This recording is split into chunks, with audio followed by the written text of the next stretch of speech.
By every measurable definition of empire, territory seized by force, dozens of languages absorbed, hundreds of distinct peoples governed from a single capital, tribute flowing inward from neighbors who had no real choice, China qualifies. It has always qualified.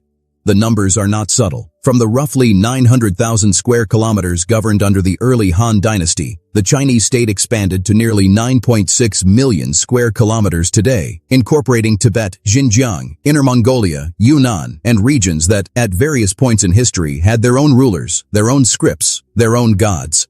That's not a nation growing. That's an empire consolidating. And yet, ask Chinese officials, Chinese scholars, or ordinary Chinese citizens whether China is or ever was an empire, and the answer is almost always no. Not a careful, political no. A genuinely puzzled no. A no that suggests the question itself reflects a fundamental misunderstanding. China, they will tell you, is a civilization, a family, a continuous cultural organism that has been returning to itself across 4,000 years. The expansion wasn't conquest, it was reunion. So who's right, and why does the answer matter so much today? Here's the problem with that word. China doesn't just reject the label of empire. It finds the accusation genuinely confusing, even offensive, and that reaction isn't purely political deflection. It points towards something real. China developed an entirely different conceptual vocabulary for power, one that predates the European idea of empire by over a millennium, and that vocabulary has consequences. It shapes how Chinese leaders think, how Chinese foreign policy operates, and why China's relationships with its neighbors, Vietnam, Korea, Central Asia, and increasingly the entire developing world, follow patterns that repeat across dynasties with uncanny consistency. We're going to examine 4 mechanisms that explain how this works. First, the language China built to replace the word empire and what that language actually meant. Second, the extraordinary historical process by which conquered peoples became Chinese, and why this complicates every simple narrative. Third, the tribute system, a form of imperial architecture so sophisticated it didn't need armies to function.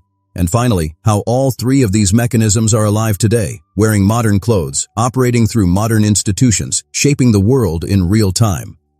Once you understand this framework, China's behavior stops looking arbitrary. It starts looking inevitable.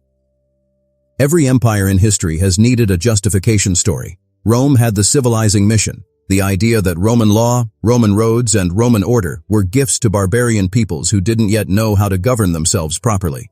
Britain had the white man's burden, a Victorian-era ideology that framed colonial extraction as reluctant humanitarian duty. The Mongols had relatively little ideological scaffolding. They conquered because they were extraordinarily good at it, and because conquest produced wealth. China built something more sophisticated than any of these, a cosmological framework called Tianxia, which translates roughly as all under heaven. The concept is ancient, appearing in Chinese texts as far back as the Zhou dynasty, around 1000 BCE, but it reached its mature form during the Han dynasty, roughly 200 BCE to 200 CE, when Confucian scholars systematized it into a complete theory of political order. Tianxia didn't describe a territory. It described a condition. The idea was that there was one moral and political order proper to humanity, radiating outward from a civilized center, China, toward progressively less civilized peripheries.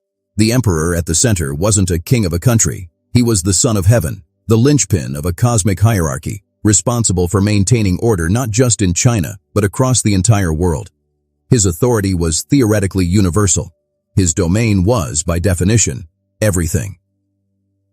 Within this framework, expansion wasn't aggression. It was normalization. Bringing an outlying people under Chinese governance wasn't conquest. It was extending the reach of proper order to people who had been living in a kind of civilizational darkness. The word China uses to refer to itself, Zhongguo, reinforces this. It means central state or middle kingdom, not the biggest state, not the most powerful. The central one, the one around which everything else properly orbits. This isn't propaganda invented by modern Chinese nationalists. This is a genuine philosophical tradition with thousands of years of continuous development. And it has a deeply important consequence. Within this worldview, there is no outside. There are only people who have already accepted proper order and people who have not yet been brought into it. The absence of an outside makes the concept of foreign policy, in the Western sense, almost incoherent. You don't negotiate with the periphery as an equal. You instruct it, receive its tribute, and wait for it to become more like the center. Here's where China's story gets genuinely strange and genuinely fascinating. The historical record contains a recurring pattern that has no real parallel anywhere else in the ancient world. Conquerors arrived in China. They won. They installed themselves as rulers. And then, within 3 or 4 generations, they became Chinese. The Xianbei, nomadic people from the Mongolian steppe, conquered northern China in the 4th century CE and established the Northern Wei dynasty. Within a century, Emperor Zhao Wen had banned the Xianbei language at court, mandated Chinese dress, insisted on Chinese surnames, and moved the capital to Luoyang, deep in the Chinese cultural heartland. He wasn't forced to do this. He chose it because governing China without becoming culturally Chinese proved nearly impossible.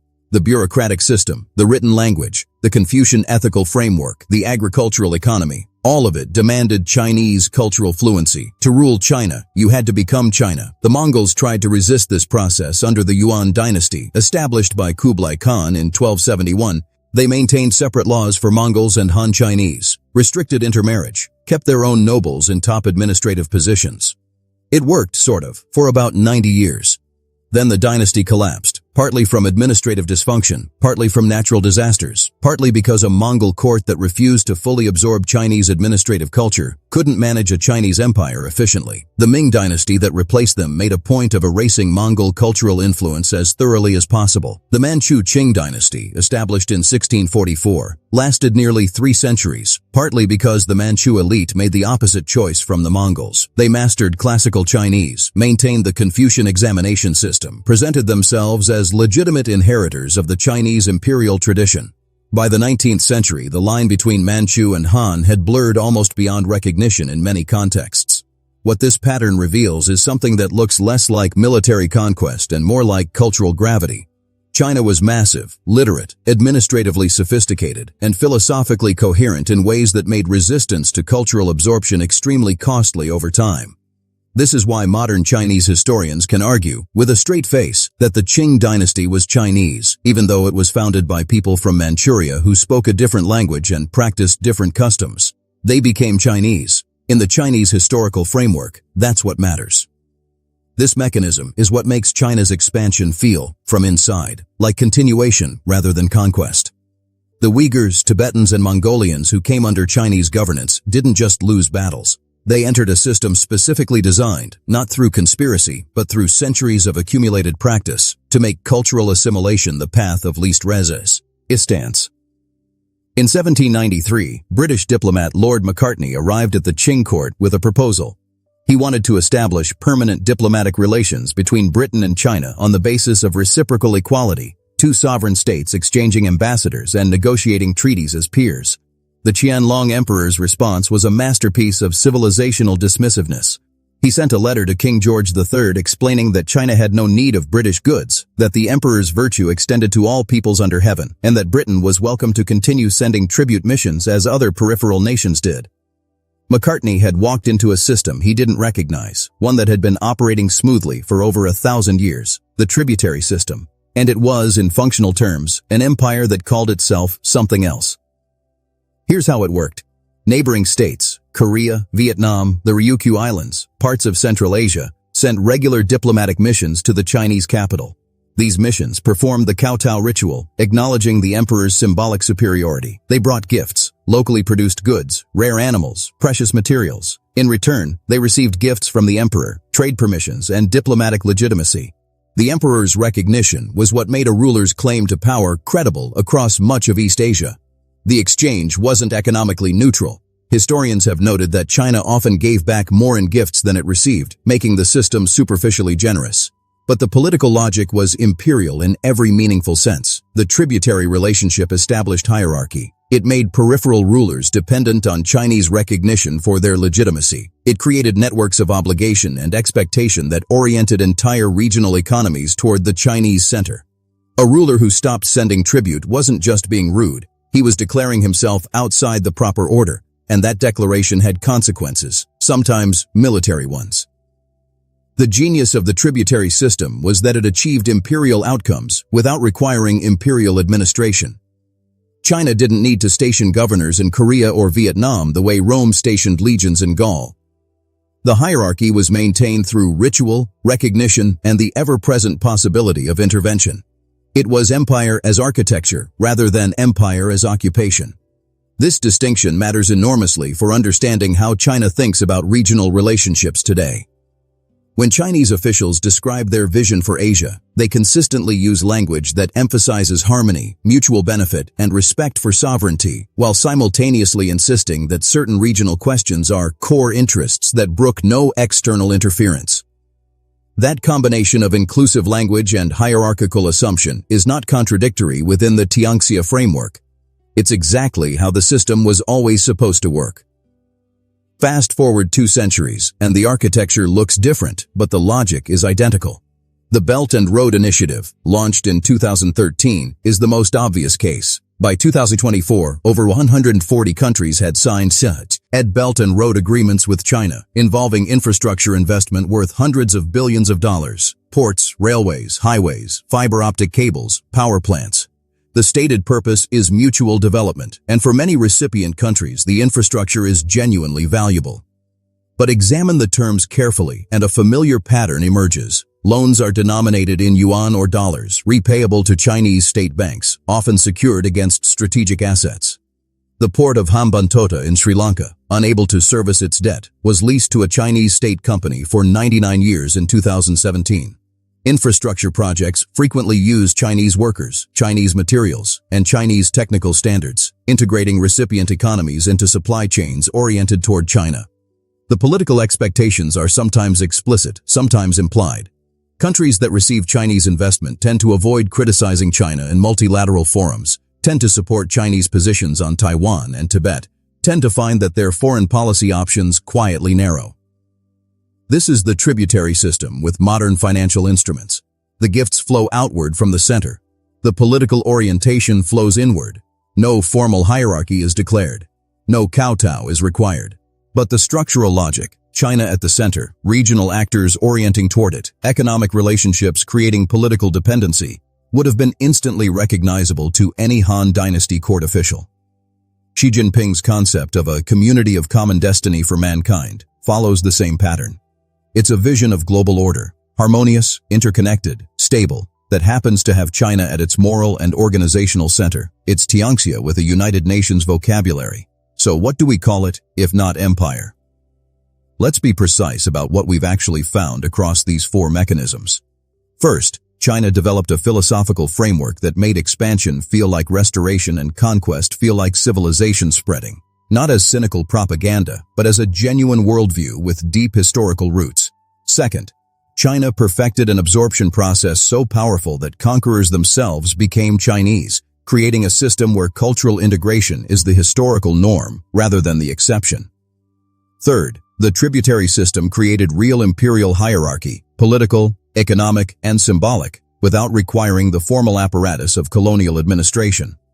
Fourth, every single one of these mechanisms has a direct contemporary descendant, operating today with adapted tools but identical underlying logic.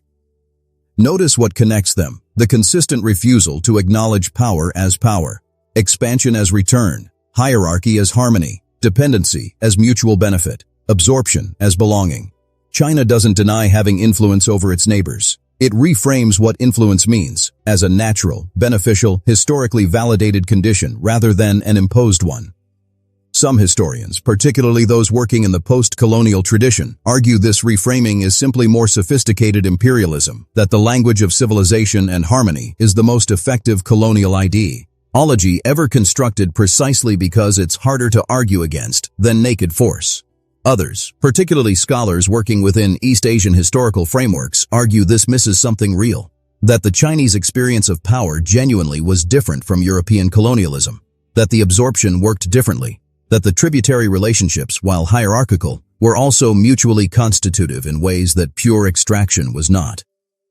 Both arguments have evidence, both have limits, and that genuine scholarly tension is important to acknowledge because it means this isn't a simple story with a clean verdict. What we can say with confidence is that China's self-understanding shapes its behavior in ways that are not going to change because Western observers apply a different vocabulary. The pattern is too deep, too consistent, too philosophically coherent. Understanding that pattern is the prerequisite for understanding almost everything China does, from its insistence that Taiwan is an internal matter to its reaction to Western criticism of its Xinjiang policies, to its Belt and Road ambitions, to its relationship with countries across Southeast Asia and Africa. The most powerful empires in history all shared one trait. They believed, completely and without irony, that they were doing the world a favor. Rome brought law. Britain brought commerce and Christianity. The United States brought democracy and liberal order. Each believed its expansion was fundamentally different from other expansions, more justified, more beneficial, more historically necessary. Each was baffled when conquered peoples didn't entirely agree. China's version of this conviction is not younger than Rome's. It is older. It survived Rome, survived the Mongols, survived a century of colonial humiliation that Chinese historical memory still processes as an aberration rather than a permanent transformation. It survived Mao. It's still here, expressed in the vocabulary of a modern nation-state while carrying the logic of something far older and far stranger to Western political categories. The question this raises isn't whether China is or isn't an empire in some technical definitional sense. That debate, while interesting, may ultimately be a category error, like asking whether a river is wet. The more useful question is, can a system built on civilizational hierarchy, cultural absorption, and tributary networks coexist with a world order built on sovereign equality, national self-determination, and international law? Can two such fundamentally different theories of how power should work share a planet without one eventually having to yield to the other? We're living through the early stages of that negotiation, and neither side yet fully understands what the other is actually asking.